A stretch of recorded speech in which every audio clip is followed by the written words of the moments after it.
The 21st verse of the Tao Te Ching. Quote, "The greatest virtue is to follow the Tao, and the Tao alone. The Tao is elusive and intangible. Although formless and intangible, it gives rise to form. Although vague and elusive, it gives rise to shapes. Although dark and obscure, it is the spirit, the essence, the life breath of all things. Throughout the ages, its name has been preserved in order to recall the beginning of all things. How do I know the ways of all things at the beginning? I look inside myself and see what is within me." End quote. Living the elusive paradox. Here in this 21st verse of the Tao Te Ching, Lao Tzu takes us back to the book's very first premise, living the mystery. He has returned to the idea's definition and virtue and reaffirmed it with greater clarity and precision. In this lesson, he not only asks us to become conscious of the elusive nature of the Tao, a principle that simply cannot be pinned down or experienced with the senses, but to also validate this awareness by recognizing ourselves as examples of this elusive paradox. Reread the concluding lines of this important verse. How do I know the ways of all things at the beginning? I look inside myself and see what is within me. Now go all the way back to your own beginning. How did you get here? I don't mean from a droplet or particle of human protoplasm. Go even before that. Quantum physics teaches that particles emerge from an invisible and formless energy field.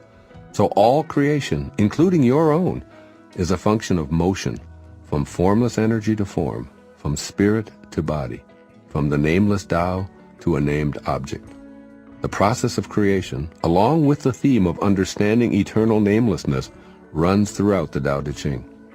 This is the elusive paradox that you're invited to contemplate, allow, and experience. You can know it by examining your own nature and recognizing that the same principle that creates everything is animating your every thought and action. Right now, make a simple decision to move your index finger. Now wiggle your toes. Next, lift your arm. Finally, ask yourself, what is it that allows me to make these movements? In other words, what is it that allows you to see shapes and colors? What force behind your eyes invisibly signals you to process the sky as blue or a tree as tall? What is the formless energy that tweaks a vibration somewhere in your ear to give rise to sound? What it all is formless and nameless. Yes, it is vague. Yes, it is obscure. And when you begin to see the world in this manner, you begin knowing that aspect of yourself. This is what Lao Tzu describes as the life breath of all things, and it needn't remain a mystery. You have the same eternal Tao inside of you, and you apply it 1,000,000 times a day. It's within you. It is you. This far-reaching verse of the Tao Te Ching asks you to let go of seeking results in money, accomplishments, acquisitions, fame, and so on. Instead, shift your attention to the energy in the beginning of all things, the elusive and intangible Tao. The greatest virtue is to find this nameless, formless force within yourself, know it by looking within, and seeing it at work in all of your thoughts and actions. This is what Lao Tzu was conveying to you more than 2,500 years before your birth. First, have an unquenchable thirst for the intangible and enigmatic force that supports all of life. Communicate with the source regularly. Ask for its guidance and meditate on its sacredness. The more you practice benevolent reverence for the invisible Tao, the more you'll feel connected to it. The presence of a known connection with the Tao will release you from the worry and stress and anxiety that are ego's way of looking at the world. While others around you may stay focused on their pursuit of wealth and fame and power, you'll notice it and smile compassionately as you practice being in a state of appreciation for the life breath of all things, including yourself. You'll feel safe and secure knowing that you're in a divine partnership with the all-knowing, all-providing Tao. I suggest that you simply take a moment or two several times a day to say aloud, "Thank you, God, for everything."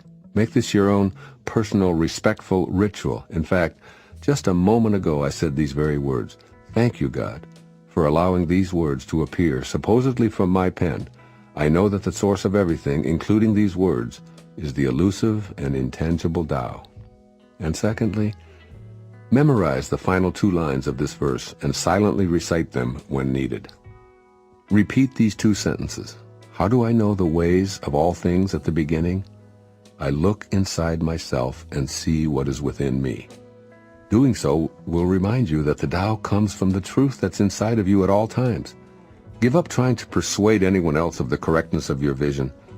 When they're ready, their own teachers will surely appear. Here's a concluding thought on the elusive nature of the Tao, written by Hafiz many centuries before the death of Lao Tzu, the great Sufi poet. Hafiz, quote, "If you think that the truth can be known from words, if you think that the sun and the ocean can pass through that tiny opening called the mouth, oh, someone should start laughing. Someone should start wildly laughing. Now." End quote. Do the Tao now. Today, become conscious of the force that allows your every movement. For 5 minutes in your meditation, stay in the gap between your thoughts and notice the elusive but omnipresent invisible source that allows you to speak, hear, touch, and move. I personally have created a meditation that can assist you in this process, and it's included in my book called Getting in the Gap.